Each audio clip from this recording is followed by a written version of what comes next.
And good morning all of you. कैसे हैं? ठीक है।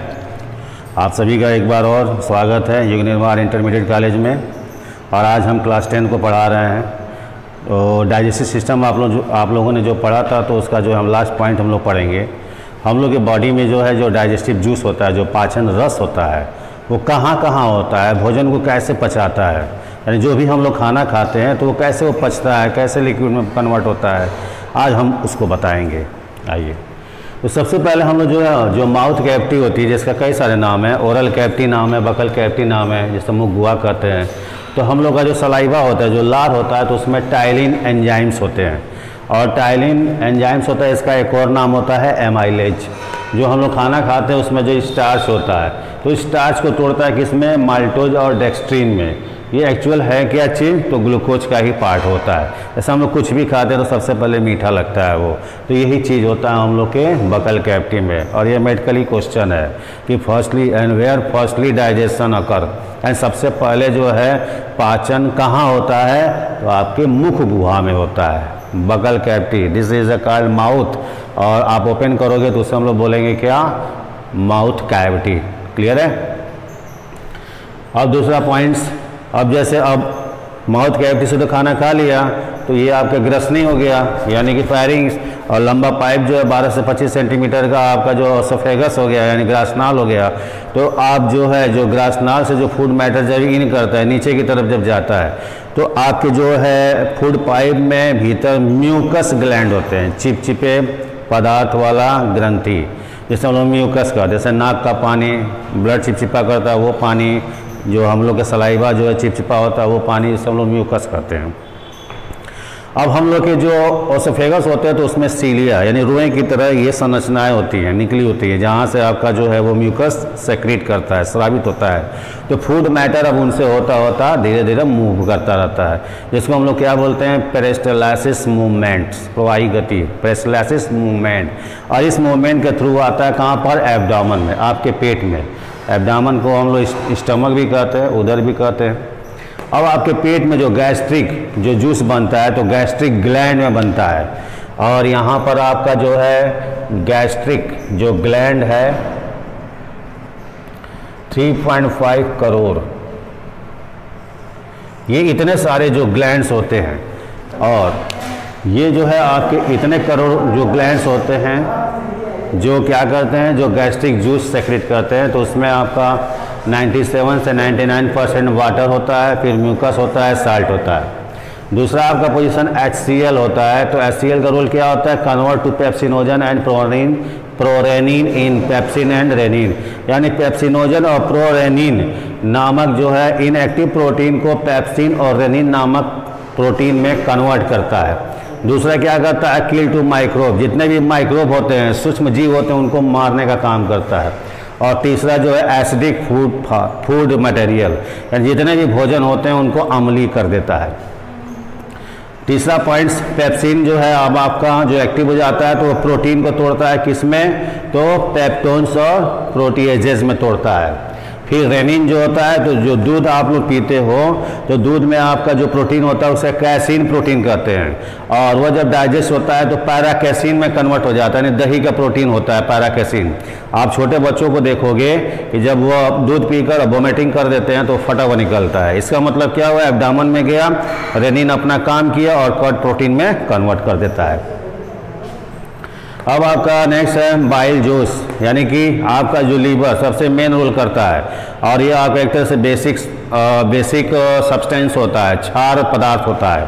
तो बाइल जूस में होता है क्या चीज़ है? तो 92% में वाटर, 6% में बाइल साल्ट और 0.3% में बाइल पिगमेंट्स। बाइल पिगमेंट्स मतलब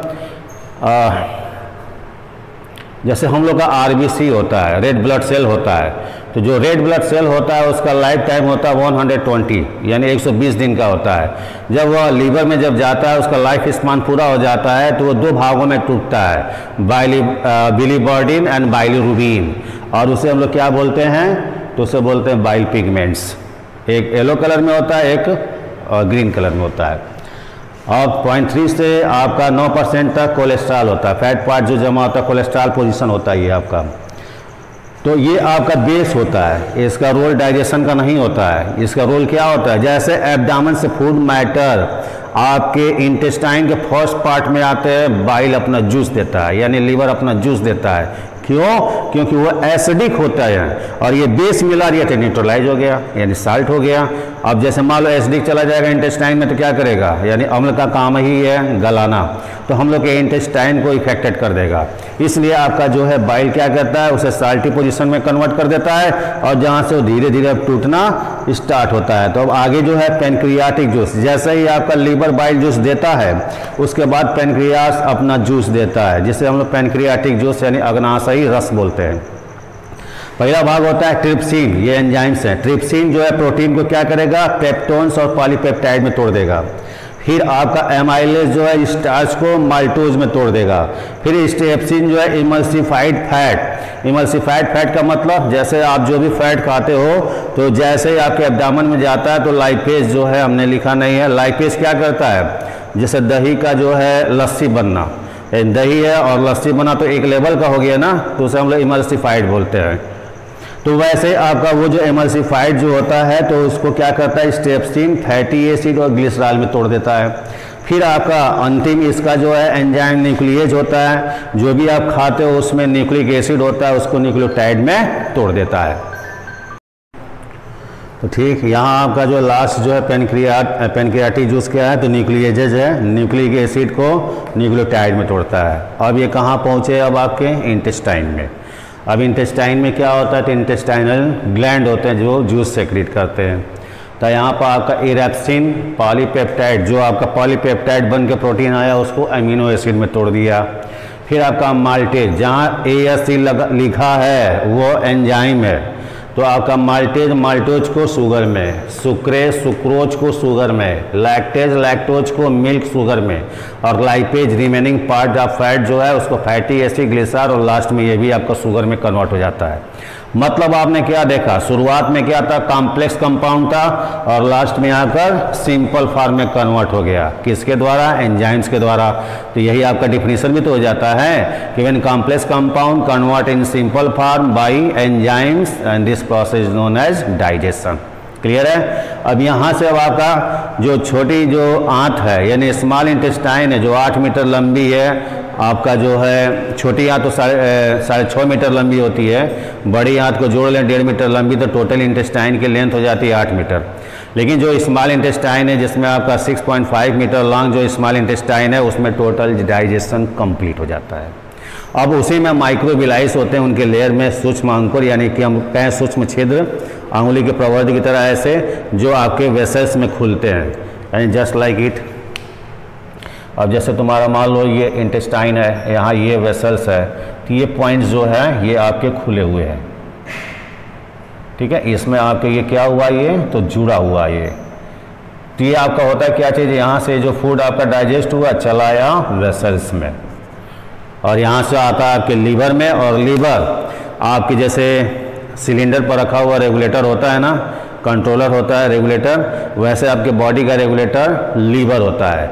जो भी आपका डाइजेस्टेड फूड मटेरियल होता है लीवर में आता है, और लीवर आपके बॉडी को कितनी आवश्यकताएं हैं उतना रिलीज करेगा और बाकी को क्या करेगा, सिंथेसिस कर देता है, यानी कंबाइंड करके आपका स्किन और बोन के बीच में एक हाइपोडर्मिस लेयर होता है वहाँ पर इकट्ठा कर देता है, जिसकी वजह से हम लोग मोटे दिखते हैं।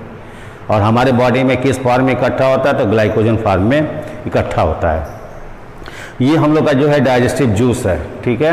2 पॉइंट्स और हमारे बचते हैं, लीवर और पेनक्रियास, तो हम लोग अगले वीडियो में उसको हम लोग पढ़ेंगे, और इस पर जो भी समझ में ना आए तो आप कमेंट कीजिएगा, ठीक है।